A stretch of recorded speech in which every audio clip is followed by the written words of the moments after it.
Mes chers frères et sœurs, aujourd'hui, nous fêtons la croix de notre Seigneur Jésus-Christ. Pourquoi la croix d'abord? Parce que c'est le trône de notre Seigneur.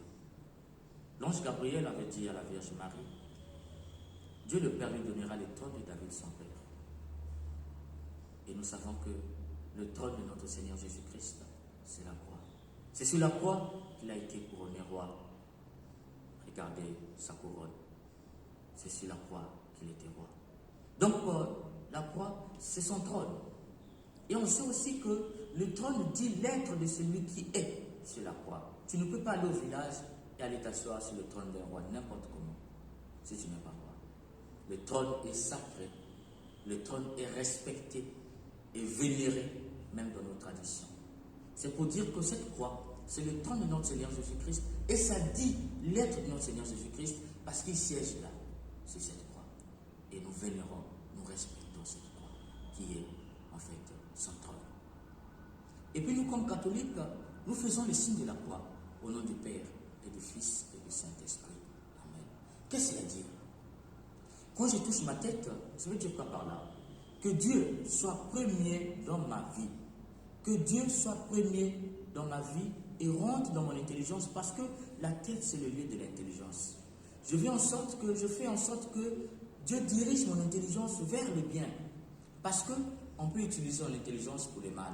Mais quand je touche ma tête, j'invite Dieu à diriger mon intelligence vers le bien. Qu'il soit premier dans mon intelligence et qu'il oriente mon intelligence vers le bien. Et puis je touche le nombril, qui symbolise mon histoire, parce que ça me rappelle qu'un jour, j'ai été nourri dans le ventre de ma mère. Et donc, quand je touche mon nombril, je dis à Dieu, par sa croix, rentre dans mon histoire, avec ses hauts et ses bas, avec ses blessures, avec ses joies et ses peines, avec ses faiblesses et ses forces. Rentre dans cette histoire, qui est peut-être sale, toute sale. Rentre dans cette histoire, assume cette histoire et fais de mon histoire ton histoire. J'invite Dieu dans mon histoire, c'est pourquoi je touche mon nombril. Et quand j'ai fini d'inviter Dieu dans mon histoire, je touche mes épaules. Les épaules qui symbolisent le lieu de la souffrance, où l'homme porte sa souffrance. Je veux dire quoi par là, en touchant mes deux épaules? Je veux dire que Seigneur, remplis ma souffrance de ta présence. Rentre dans mes souffrances. Aide-moi à porter mes difficultés de la vie. Aide-moi à porter les souffrances de la vie. Aide-moi à supporter les épreuves de la vie.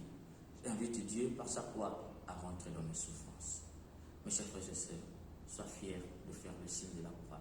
Fais cela avec beaucoup de respect et beaucoup de conviction. Chez les orientaux, ils touchent d'abord le sol. Et puis ils font au nom du Père et du Fils et du Saint-Esprit. Amen. On appelle cela la métanie. Ça veut dire quoi? Qui s'est converti d'abord. En touchant le sol, il dit, je me convertis pour que Dieu dirige mon intelligence vers le bien, qui rentre dans mon histoire, qu'il assume cette histoire, qui fait de mon histoire son histoire, et qui rentre dans mes souffrances, qu'il remplit mes souffrances de sa présence, afin que lui, qu'il m'aide à surmonter les épreuves de la vie, à supporter ses souffrances et ses épreuves. Mes chers frères et sœurs, un jour, on a dit à Bernadette Sigourou, comment faut-il faire pour aller au ciel? Elle a dit, pour aller au ciel, commence d'abord par bien faire le signe de la croix. Tu veux aller au ciel, commence d'abord par bien faire le signe de la croix. Car c'est le signe de notre victoire. C'est par la croix que Dieu a vaincu Satan. Et par la croix, Satan se rappelle qu'il a été battu par Jésus. Alors, chers frères et sœurs, appelle Jésus dans ton intelligence, dans ton histoire et dans tes souffrances. Alors, tu iras sur cette terre des hommes de victoire en victoire. Que l'homme nous aide à faire avec conviction et respect cette prière que nous avons appris au nom du Père et du Fils et du Saint-Esprit.